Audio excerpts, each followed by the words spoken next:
분명히 잘했는데 또 아쉽기도 한 팀들의 이야기입니다. K리그2 전통의 강호라는 호칭이 좀 아쉬운 팀들의 이야기들을 지금부터 해볼 건데 가장 먼저 좀 떠오르는 김포FC의 얘기인데 이제 김포FC는 K리그2의 강호라고 봐도 될까요?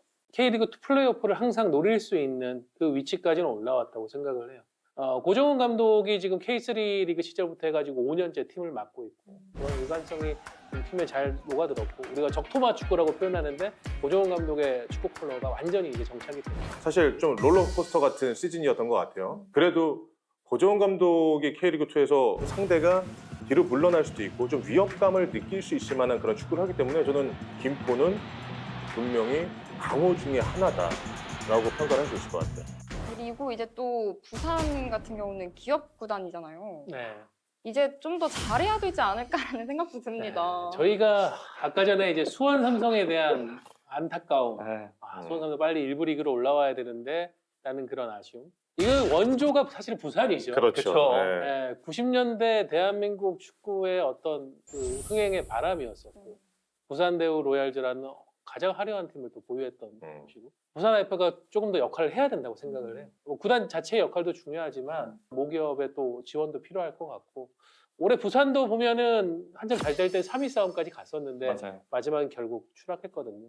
그런 좀 뒷심을 보강할 수 있게 2026년에는 더 좀 지원이 이루어졌으면 좋겠습니다. 박진석 감독 당시 그때 부산이 다이렉트 승격의 기회가 있었어요. 우승을 할 수 있었던 홈에서의 경기였고 저도 그날 이제 현장에 가서 중계를 준비하고 있었고 이제 우승 콜까지 이제 다 하고 있는데 그때 동점이 됐을 거예요. 아마 조르지한테 먹혀가지고 미친 골이었죠. 네. 네. 그것도 경기 막바지예요. 충북 청주와의 경기였었어가지고 그때 만약에 부산이 승격이 됐더라면 지금 K리그 1에서 어쨌든 경쟁을 펼칠 수 있는 순위가 됐을 거라고 생각이 들어서 참 그 시즌이 아무리 되돌아보더라도 가장 아쉬운 시즌으로 남지 않나라는 생각이 듭니다. 이제 가장 뒷심이 빛났던 팀이 또 있는 것 같은데 꼴찌에서 플레이오프 진출까지 한 성남이 있습니다. 이 성남의 한 시즌은 어떻게 보시나요? 특히 지난 시즌이 뭐 구단 역사상 최악의 시즌이었었죠. 작년에는 감독 대행 포함해가지고 3명의 감독이 그쵸. 오갔었었고 저는 그렇게 생각해요. 정경준 감독은 과거에 전남 드래곤즈라든가 또 대표팀에서 코치로 활약하면서 능력을 입증을 했지만 집을 잘 쌓는 그런 감독입니다. 뭐부터 딱딱 기초 공사를 해가지고 올리면은 집이 딱 올라간다라는 방법을 알기 때문에 성남에서 이제 그런 역량을 보여줬고 또 외국인 선수들도 역할을 굉장히 잘해줬고 맞아요. 젊은 선수들 우리 국내 선수들도 굉장히 성장했고 대표적인 선수 신재원 선수. 다음 시즌에는 이제 까치의 비상이 본격적으로 이루어질지 우리 이황재 위원이 강조하시는 승격 이벤트이기 때문에 성남도 상당히 적극적으로 노릴 것 같습니다. 사실 성남 얘기하면 빼놓을 수 없는 게 서울 이랜드죠. 네. 어떡하나요 서울 이랜드? 근데 사실 꿈인 줄 알았어요. 이게 딱 골이 들어갔을 때 다 실점했을 때. 네. 아. 안 믿기고 진짠가? 그래서 그때부터 머리 부여 싸매면서 막 경기를 열심히 봤는데 정말 잘하더라고요. 그냥 공격을 해도 좀 이렇게 잘 맞고 상대팀 공격도 좋고 공수 밸런스가 엄청 좋았던 것 같아요. 저는 이 얘기를 또 한 번 강조드리는 것은 정경준 감독에게 2025 시즌에 대한 기회가 없었다면 성남은 그런 축구를 하지 못했습니다. 그에 뭐 이어서 어쨌든 김동균 감독도 꾸준히 이 승격의 문턱에 계속 왔다 갔다 그렇죠. 하고 있잖아요. 경험치 이벤트 가져가야죠. 승격 이벤트 함께 가져가야죠. 네, 다음 시즌엔 무조건 승격 저는 그냥 당연히 할 거라고 생각을 무조건 해야 돼요. 하는데 승격 그렇죠. 이벤트라고요, 다음 시즌. 네, 승격 이벤트가 벌어지는 해이기 때문에 근데 저희가 약간 작년도 그렇고 올해도 그렇고 이로빈 여름에 접어들면 팀이 좀 약해져요. 이로빈 때 저희가 1승을 했거든요. 수원 삼성 상대로. 감사하게. 네, 1승을 했는데 이제 다음 시즌에는 뭔가 그런 뎁스를 잘 보강하면 좋지 않을까. 저는 의욕을 갖고 있다고 생각해요. 가장 그 의욕을 보여준 게 에올레르 선수 완전이죠. 3년 계약에 완전 이적을 하면서 미래를 이제 준비를 하고 있고 또 이 김동균 감독이 키워낸 서재민, 박창환, 백지용 이 중원의 어떤 핵심 젊은 선수들도 다음 시즌에는 아마 더 성장한 모습으로 팀을 도와줄 거라 보고 그러니까 말씀해 주신 것처럼 뎁스를 조금만 더 강화할 수 있는 경쟁력 있는 선수가 추가된다고 하면은 저는 서울 이랜드 내년에 더 좀 추진력을 낼 수 있지 않을까. 그리고 부천 이야기를 빼놓을 수 없을 것 같습니다.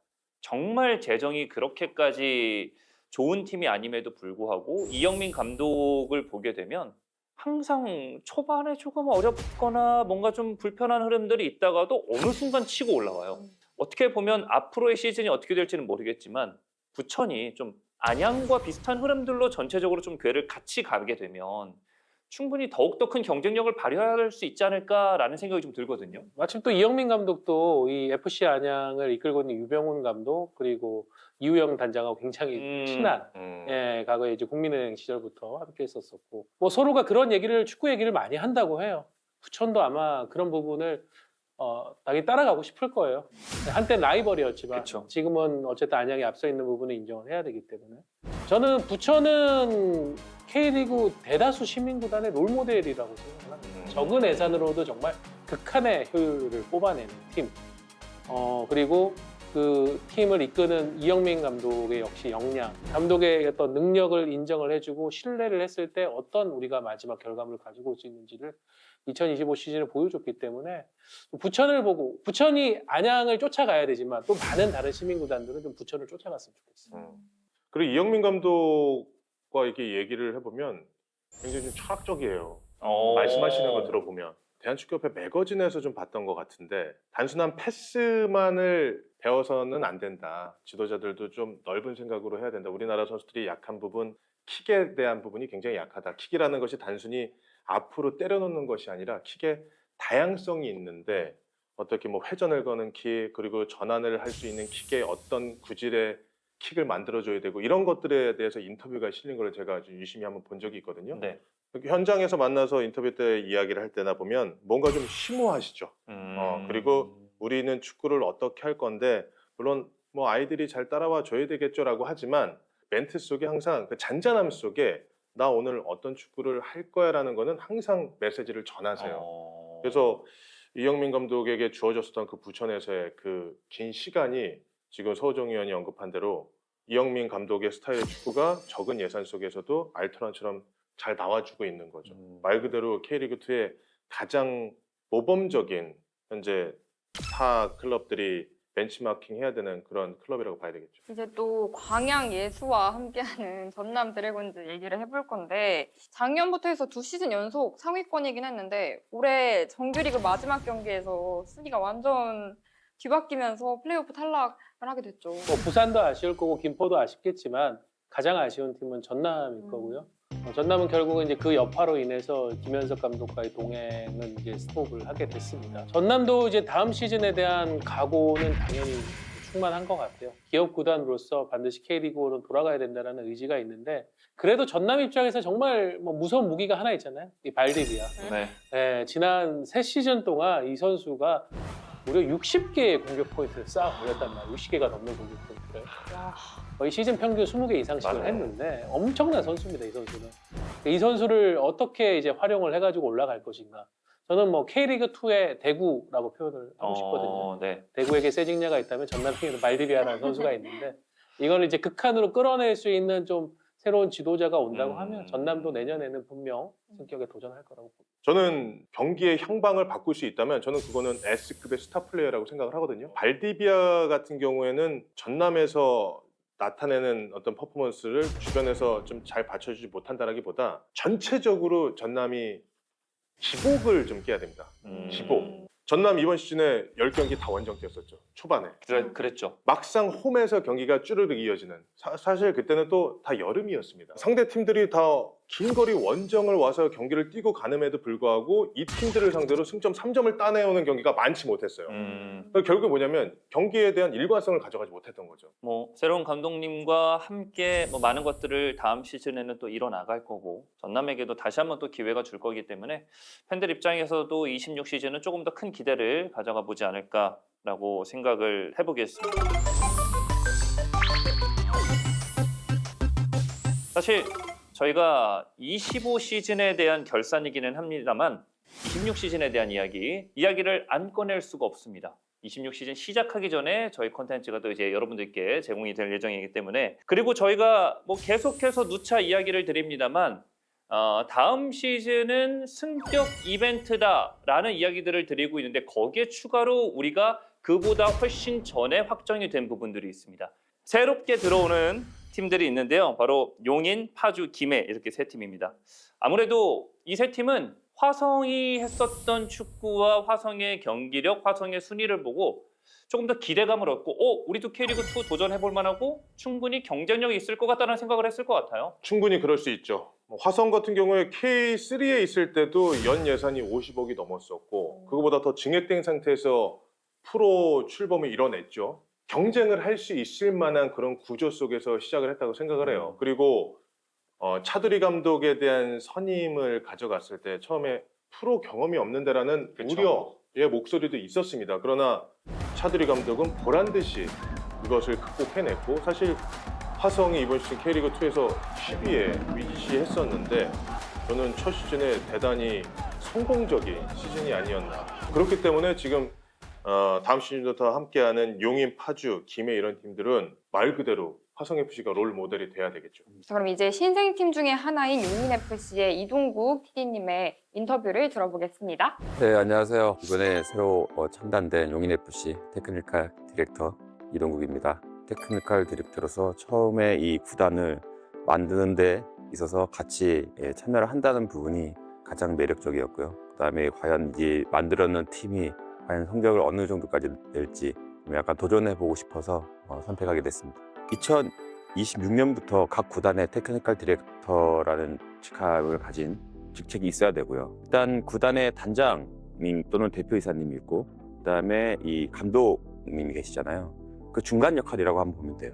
저는 그렇게 생각했어요. 선수들이 감독을 보고 따라올 수 있는 그런 그 역할의 중심이 최윤경 감독님이라고 생각했고요. 그 용인FC에 들어오는 선수들이 감독님을 보고 감독님을 믿고 따라오는 그런 선수들이 대부분이라 그렇게 해서 선택을 하게 됐습니다. 아니요, 뭐 사적으로는 만난 적이 뭐 시상식이나 뭐 이럴 때는 한 번씩 뵀었고요. 그다음에 상대팀 감독님으로서는 뵀었는데 개인적으로 이렇게 본 건 이번이 처음, 같이 일을 하게 된 것도 처음이고요. 거물급의 선수를 과연 누가 있을까요? 12월 정도 되면 이제 거의 선수단이 마무리가 되고요. 뭐 한두 자리 정도 보고 있어야 될 것 같고요. 가까우게 봐서 국내에서도 이제 포항 같은 유스 시스템을 오랫동안 튼튼하게 꾸려왔고 또 그 선수들이 잘 자라서 포항에서 뛰고 그 선수들이 또 해외 무대로 또 갈 수 있는 그런 팀을 만들려고 하고 있습니다. 용인FC가 창단을 하면서 용인 축구센터에 있는 유스 선수들을 흡수를 했는데 이런 선수들이 나중에 잘 자라서 용인FC의 베스트 11에 한 5명 이상이 뛰는 그런 모습을 좀 보고 싶은 거 그리고 그렇게 장기적인 플랜을 가지고 유스 선수들을 좀 더 양성을 할 계획을 가지고 있습니다. 처음에는 5년을 바라보면서 K리그 1에 진출하는 그런 목표를 두고 준비를 했지만 일단 뭐 도전해 봐야겠죠. 플레이오프를 일단 목표로 두고 있지만 정말 좀 운이 따라준다고 하면 바로 K리그 1의 승격을 할 수도 있을 만한 그런 전력을 꾸려놨기 때문에 기대도 좋을 것 같고요. 이동국 테크니컬 디렉터도 이 직책으로서 본인이 새로운 도전을 하게 되는 거잖아요. 최윤경 감독님과도 첫 일을 하는 자리가 됐고 근데 저는 마지막 키워드가 핵심인 것 같아요. 5년을 바라보고 있지만 승격 곧바로 할 수도 있을 것 같다라는 강한 자신감을 드러냈는데 이 자신감은 좀 어디서 오는 걸까요? 지금 이제 축구계에 많이 도는 얘기가 시즌 준비를 위한 스쿼드 구성에서 흥미로운 선수들, 아주 유명 선수들이 상당히 많다. 경쟁력이 당장 K리그2에서도 확 나올 것이다라는 얘기가 많기 때문에 그런 부분에 대해서 이동국 테크니컬 디렉터도 어느 정도는 좀 기대감을 보이는 거 아닌가 싶습니다. 저희 사실 서로정 기자님 오셨잖아요. 이렇게 조금이라도 힌트 없을까요? 자, 지금 저희가 12월 5일자에 청기 누설을 하겠습니다. 자, 인천의 신진호 선수 용인으로 가고요.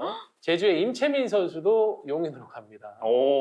네, 그리고 특히 유럽파로서 한때 기대를 받은 석현진 선수도 용인에서 또 부활을 준비를 한다고 하니까 기대를 거셔도 좋을 것 같습니다. 그리고 최윤경 감독님도 과거 강원 감독 시절에 승격을 이뤄본 경험이 있기 때문에 제가 볼 때는 아마 이동국 테크니컬 디렉터 더 기대를 하는 것 같아요. 이제 저희가 용인FC에 대한 이야기도 나눠봤고 더 있습니다. 바로 파주와 김해. 그중에 먼저 이제 파주에 대한 얘기를 해볼 텐데 이 황보관 체제 파주가 되었습니다. 과연 경기 북부를 제대로 파주가 책임지면서 코치의 열기를 조금 더 끌어올릴 수 있을까요? 파주는 아, 저분한테 알겠습니다. 서호정 기자님. 네, 그렇죠. 경기 북부가 지금 약간 스포츠 불모지기는 합니다. 황보관 단장이 부임을 하면서 좀 팀의 키를 잡고 속도를 내고 있고 제라드 누스 감독을 선임을 했어요. K리그 2 이제 프로에 처음 발을 내딛는 팀으로서는 외국인 감독을 선임하는 데 상당히 용기가 필요할 텐데 저는 최근에 보면은 이제 그 전북의 거스포의 감독이 외국인 감독으로서 사실 외롭게 싸웠지만 또 엄청난 성과를 거뒀잖아요. 그렇죠. 이런 것들이 또 다른 팀들에게는 우리도 한번 외국인 감독으로서 새로운 바람을 일으켜봐야 된다라는 용기와 그런 동기부여를 준 것 같아서 그런 것들이 또 파주로 전이가 된 것 같아요. 사실 이제 그러면 딱 한 팀 남았잖아요. 김해. K3 우승을 했습니다. 기존 멤버들을 토대로 해서 올라오거나 아니면 아예 전체 팀을 다 바꿔버리는 경우들도 있어요. 과연 이 K2에 도전하게 되는 김해는 좀 어떤 식으로 다음 시즌을 맞이하게 될까요? 이번 시즌에 K리그 2에서 화성 FC가 보여줬던 것만큼 김해도 다음 시즌에 보여줄 수 있을 거라고 생각을 해요. 왜 이런 이야기를 할 수 있냐면 화성 FC가 작년 이제 2024 시즌 K3에서 당시 준우승을 차지했었어요. 네. 그러한 전력과 어떤 팀의 운영적인 기조를 가지고 K리그 2에 뛰어들었었죠. 그리고 결과적으로 만족할 만한 성과를 냈고 김해도 흐름 자체가 오히려 더 K3에서 지금 우승을 차지한 상태에서 K리그 2로 넘어오기 때문에 팀의 비전과 목표도 확실하고 최영일 테크니컬 디렉터하고도 한번 통화를 한번 해봤었는데 열의가 대단하시더라고요. K리그 2에서 다음 시즌에 제대로 된 그런 모습을 보여줄 테니 빨리 김해 뒷고기 먹으러 내려오라는 얘기를 했어요. 축하주 할 수 있도록 예. 뒷고기를 제가 먹으러 가기 위해서라도 김해의 다음 시즌의 선전은 매우 필수적이라고 할 수 있겠습니다. 자, 뭐 이렇게 해서 저희가 가볍게 새롭게 K리그 2에 네. 들어오게 되는 신생팀 세 팀에 대한 이야기도 정리를 해봤는데 이제는 다시 K리그 2로 오게 된 이 팀에 대한 이야기도 해야 될 것 같아요. 이제 10년 만에 또 내려왔고 대구의 2026년 어떨지 상상이 잘 안 갑니다. 저는 또 마지막 경기 때 팬분들이 막 오는 모습을 보니까 저도 너무 마음이 안 좋았었거든요. 왜 울어요? 아니 저도 마음이 너무 아파가지고 감정이입된 것 지금 같은데요. 우시는 것 같은데. 이제 대구가 과연 어게인 인천을 재현할 수 있을지 아니면 조금 몇 년 더 머무를지 어떻게 보시는지. 사실은 대구 같은 경우에는 축구의 어떤 도시가 된 지 오래되지는 않았습니다. 2019년에 우리가 대팍이라고 부르는 이 전용구장이 탄생을 하면서 좀 축구 팬들이 굉장히 유입이 많이 됐고 근데 사실은 이제 대팍 시대의 축구장으로 모여든 팬들 입장에서는 이 상황이 되게 낯설고 당황스럽고 그럴 거예요. 최근에 조광래 대표이사가 사임을 하면서 이 어떤 대팍 시대를 만든 주역이 팀을 떠나게 됐고 사실 세징야 선수만 갖고 축구를 할 수는 없잖아요. 맞아요. 그러니까 새로운 선수들에 대한 보강 이런 부분이 진행돼야 되는데 지금 혼란스럽습니다. 갈 길을 잃고 헤매는 느낌이에요. 이걸 누군가가 빨리 좀 강한 리더십으로 정리를 해줘야 되는데 과연 어떤 인물이 이걸 할 수 있을 것인가. 뭐 이런 표현이죠. 딱 한 시대가 저물었습니다. 대구는. 네, 조광래 대표이사의 사임 그리고 어쨌든 그 타이밍에 맞춰서 대구는 다이렉트 강등을 당했고 정리가 지금 안 되고 있습니다. 그러니까 빨리 덮을 건 덮어놓고 지금 당장 다음 시즌 준비해야 되거든요. 지금 12월이잖아요. 그렇죠. 당장 지금 다음 시즌 구상 나와야 되는 거고 동계훈련 치러야 되고 2월에 시작하는 리그 준비를 해야 되는데 지금 그것에 대해서 포커스를 가지고 집중하기에도 시간이 여유롭지 않거든요. 그래서 빠른 어떤 속전속결로 좀 진행이 돼야 되겠고 여러 우려도 있습니다만 저는 결국에는 보유하고 있는 선수를 타 구단에 빼앗기지 않는 게 우선적이라고 생각을 해요. 다만 또 대구가 K리그 2로 왔기 때문에 약간 그런 현상은 있을 수 있어요. 축구 맛집이잖아요. 이 대팍에 가면은 축구를 진짜 제대로 즐길 수가 있습니다. 맞아요. 사실 K리그 2는 전용구장을 갖고 있는 팀들이 많지가 않기 때문에 그런 경험을 통해서 우리도 이런 좀 크진 않아도 정말 한 12,000명, 15,000명 수준에서 마음껏 즐길 수 있는 축구 전용 구장 좀 만들었으면 좋겠다. 이런 아마 바람이 또 2026년에는 K리그 2에 많이 불지 않을까 싶어요. 끝내주잖아요. 아, 정말 이거 축구 경기장이지. 어. 중계석에 들어가 봐도 아 여기가 중계석이지라는 만족감을 저랑 중계할 때 굉장히 느끼시더라고요. 맞아요. 대구만 오고 싶다라는 이야기를 저한테 했던 것 같아요. 아 맞아요. 그래서- 대구만 가고 싶어요. 그래서 지금 다이렉트 강등을 당하면서 지금 대구가 K리그 2로 떨어졌잖아요. 네. 그래서 나는 머릿속에 김용남 캐스터가 제일 먼저 떠오르더라고요. 아 대구에 대해서 네. 그렇게 칭찬을 했던 김용남 캐스터가 네. 대구 가면 좋아하겠구나라고 생각을 했었는데 사실 뭐 중계석에 대한 그리움이 좀 클 것 같아요. 그 정중앙의 중계석으로 바라봤을 때 그 배경, 또 팬들의 모습, 또 아주 지근거리에서 선수들의 호흡 소리 들을 수 있고 양쪽 벤치에서 뭔 얘기하는 다 들리잖아요. K리그 현장을 나가 보시는 분들은 많이 아시겠지만 실내 중계석이 그렇게 많지가 않아요.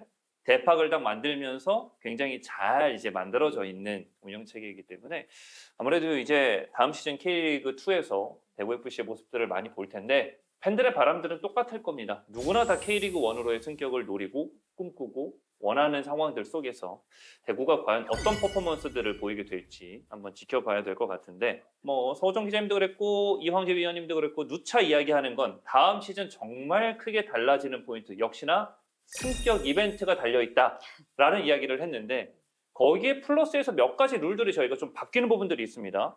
대표적인 게 외국인 선수 보유 그리고 22세 이하 규정 출전 엔트리 확대 그리고 이제 라운드 로빈이 이제 2번이 됩니다. 이러면서 어느 정도 좀 대거 변화를 가져가는 상황들 속에서 K리그2의 판도가 어떤 식으로 갈지 좀 궁금한데 위원님 어떻게 생각하시나요? 네, 외국인 선수는 지금까지는 K리그2가 이제 5명 모에 4명을 기용할 수 있었는데 내년부터는 이제 엔트리에도 4명밖에 넣지를 못하기 때문에 4명을 활용할 수밖에 없다면은 그러면 외국인 선수 숫자는 조금 줄여야 되겠다라는 쪽으로 가고 있는 것 같고 오히려 22세 이하 선수에 대해서 지금 많은 구단들이 골몰하고 있는 것 같아요. 지금 일부 리그에서는 22세 이하 제도가 약간 유명무실해졌기 때문에 K리그 1에 있는 22세 이하 유망주를 빨리 좀 우리가 끌어오자. 17개 팀이 되다 보니까 라운드 로빈을 이제 기존처럼 3번을 가져갈 수 없다 보니까 이제 2번을 합니다. 그러다 보니까 한 경기 한 경기의 어떤 중요성이 상당히 높아졌다. 그렇죠. 가장 중요한 건 역시 최대 4팀이 승격할 수 있는 이 조건을 들기 위해서 그렇게 되면은 이제 6위 안에 들어가야 그 기회를 잡을 수가 있는 거거든요. 맞아요. 17개 팀 중 6위 안에 들기 위한 이 경쟁이 올해와는 비교할 수 없을 만큼 더 치열해질 것 같습니다. 숫자로만 놓고 보면은 17개 팀 중에서 6위? 어느 정도 승부 펼쳐서 경쟁력만 있으면 쉽게 가는 거 아니야 라고 이야기는 하지만 K리그2 보신 분들, 즐기신 분들이라면 말 그렇게 못해요. 네. 그렇죠. 정글이죠. 대부분의 팀이 다 그렇게 생각을 하고 있습니다. 그쵸. 그러니까 이번이 기회다라고 생각하는 팀들이 많기 때문에 더 적극적인 투자가 이루어질 것이라고 생각을 하는데 실제는 어떻게 될지 모르겠고요. 다만 또 공격적으로 시즌을 운영할 수밖에 없는 거죠. 그러니까 승강제가 도입된 이후에 최고의 승격 이벤트가 펼쳐지는데 이 기회를 놓치지 않을 거라고 생각을 하거든요. 욕심이 있는 팀들은. 맞아요. 그래서 다음 시즌 K리그2 이번 시즌보다 더 뜨거울 것 같습니다. 서울 이랜드 몇 위 예상하시나요? 내년에는 그래도 무리 없이 가지 않을까 싶은데 전문가님들의 생각은 이번에는. 저는 충분히 가능하다고 봅니다. 사실 김동현 감독의 축구는 화끈한데 뒤도 화끈하게 뚫리는 맞아요. 축구라고 우리가 생각을 했지만 올해는 좀 서울 이랜드가 밸런스를 잘 잡으면서 수비 안정을 마지막에 잘 가져갔거든요. 제가 볼 때 내년에는 서울 이랜드가 분명히 팀이 그토록 원하는 1부 리그로 가는 해가 되지 않을까 싶습니다. 파이팅.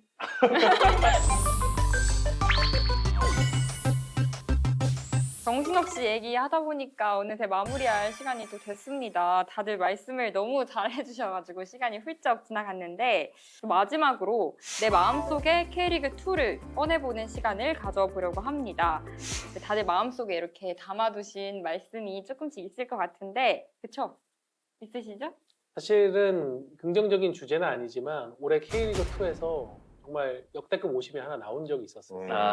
네, 전남과 천안의 경기에서 이제 VAR 판독을 했음에도 불구하고 오프사이드 판정을 잘못 봐가지고 이제 결국은 한 팀이 피해를 봤는데 저는 그래요. 내년이 우리가 승격 이벤트 하면서 각 팀들의 경쟁이 더 각축전이 벌어질 거기 때문에 이런 결정적 오심 하나가 어떻게 보면 팀이 준비해온 공들인 부분을 한 번에 무너뜨릴 수도 있습니다. 그렇죠. 그래서 2026년에는 정말 이런 오심이 발생하지 않도록 심판분들하고 또 이제 대한축구협회 프로축구연맹 함께 좀 잘 준비하셔야 될 것 같아요. 그렇게 해주면은 내년에 K리그2는 정말 역대급 경쟁으로서 화려해지는 K리그2가 되지 않을까 싶습니다. K리그2 베스트 11을 쭉 보더라도 이 선수가 안 뽑혀서 좀 나는 아쉽다. 나만의 베스트 11에 이 선수는 꼭 들어가야 되는 거 아닌가? 저는 딱 한 명이 있습니다. 누구요? 세라. 저도 그 얘기하고 싶었거든요. 사실 세라핌 선수 플레이를 보면서 야, 솔로 플레이 이렇게 좋고 상대 수비가 붙어 있다 하더라도 자신감 있게 돌파를 할 수 있고 난 너무 매력적인 선수라고 생각을 했었고요. 그 수원 삼성 경기 볼 때마다 세라핌의 플레이를 유심히 봤던 것 같아요. 그런데 베스트 11에 뽑히지 못했죠. 그렇죠. 거기에는 또 누구죠? 저희 에올레리. 에올레르 선수가 워낙에 이번 시즌에 스탯이 좋았기 때문에 에올레르 선수도 정말 좋은 선수였는데 저 개인적으로는 내가 좋아하는 성향의 플레이를 했던 선수는 세라핌이었던 것 같아요. 서호정 기자님은요? 네, 저는 베스트 11 후보에 들지 않았던 선수인데 꼭 소개해주고 싶은 선수 한 명 있어요. 화성FC 골키퍼 김승건 선수. 이 선수가 불과 3년 전까지는요. 월급 100만 원도 못 받던 K4 리그에서 뛰던 선수입니다. 현역으로 군대를 다녀왔고요. 군대에서 이제 부사관 제의를 받을 정도로 정말 군 생활 잘했는데 본인이 사실 축구를 포기하기 위해서 21살에 군대를 갔던 거였어요. 근데 이제 마지막 순간에 나 축구 다시 하고 싶다라는 그 마음속에 솔직한 그 소리 때문에 본인이 다시 나와서 어렵게 축구의 길을 걸었고 K4, K3 리그 거쳐서 화성과 함께 프로 무대에 왔는데 시작하던 단계에서는 김승건 선수가 퍼스트 키퍼가 아닌 세컨드 키퍼가 될 거라고 했는데 이제 퍼스트 키퍼인 골키퍼 선수의 부상으로 인해서 기회를 잡게 됐고 올해 정말 잘했어요. 30경기 넘게 뛰면서 선방도 많이 펼쳤고 저는 좀 이런 젊은 축구 선수들 꿈을 포기하지 않고 프로 선수가 되기 위해서 꿈을 노력하는 선수들에게는 김승건 선수의 스토리가 굉장히 좀 큰 좋은 모델이 될 것 같아서 김승건 선수 조금 더 화제가 됐으면 하는 바람에서 저 나만의 MVP로 김승건 선수를 뽑았습니다.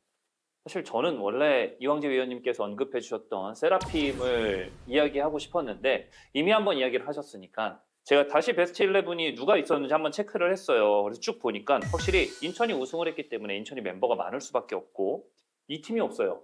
부천. 저는 부천 선수 중에서는 박현빈 선수를 좀 꼽아보고 싶은데 이 선수가 나이도 아직 어려요. 그럼에도 불구하고 이 선수가 있고 없을 때의 부천에서의 경기력의 차이가 굉장히 좀 컸었기 때문에 더 큰 미래에 더 좋은 플레이로 보답할 수 있고 앞으로 또 언젠가는 국가대표의 발탁까지 꿈꿀 수 있는 선수라는 생각이 들기 때문에 저는 박현빈 선수를 내 마음속에 이제 MVP로 꼽아보도록 하겠습니다. 너무 좋은 선수예요, 박현빈 선수 진짜. 네. 박현빈 선수는 정말 미드필더, 중앙 미드필더로 가지고 있는 게 정말 많은 선수입니다. 김영란 캐스터가 선수 보는 눈이 있네요. 저도 직업을 바꿀까요? 이렇게 해서 저희가 한 시즌을 또 정리를 해봤는데 매 시즌 이야기합니다. K리그2는 역대급이다. 그랬는데 25시즌 K리그2는 또 역대급이었습니다. 그래서 역시나 팬들이 항상 이야기하는 또대급이다라는 표현을 저희가 다시 한번 해볼 수 있는 시즌이지 않았나 싶습니다. 그리고 오늘 이렇게 저희가 처음으로 호흡을 맞춰보게 됐는데 오늘 이 조합도 역대급이지 않았나라는 생각이 듭니다. 오늘 좀 어떠셨어요? 저 너무 재밌었어요. 서호정 위원과의 공식적인 이 방송도 너무 좋았었고 또 오늘 이 자리 통해서 많이 배웠습니다. 2025 시즌이 저희가 이 녹화를 하는 한 2시간 정도 동안 저는 싹 다 지나간 것 같아요. 그 정도로 정말 오늘 정리나 이런 부분들이 잘 이루어진 것 같아서 이 기억을 안고 또 이 겨울 2달 동안 2026 시즌을 알차게 기다릴 수 있을 것 같습니다. 아람님은 어떠셨어요? 저는 사실 방송하기 전에 너무 대단하신 분들과 함께한다는 생각에 긴장도 많이 되고 좀 이렇게 공부도 많이 해야지 했는데 이게 촬영한 중에 너무 많이 배운 것 같아서 개인적으로 성장을 할 수 있었던 것 같습니다. 너무 재밌었습니다. 결산은 한 번밖에 안 하잖아요. 근데 또 모릅니다. 내년 시즌 초에 프리뷰로 저희가 또 함께 할 수도 있어요. 제발. 네. 한 번이라도 더 저희가 찍을 수 있도록. 프리뷰도 하고 매달 결산하죠. 이번 달의 베스트 어떻게 생각하세요? 아주 베리 굿입니다. 아무튼 다음 시즌에 또 만났으면 좋겠는 마음으로 인사드리겠습니다. 감사합니다. 감사합니다.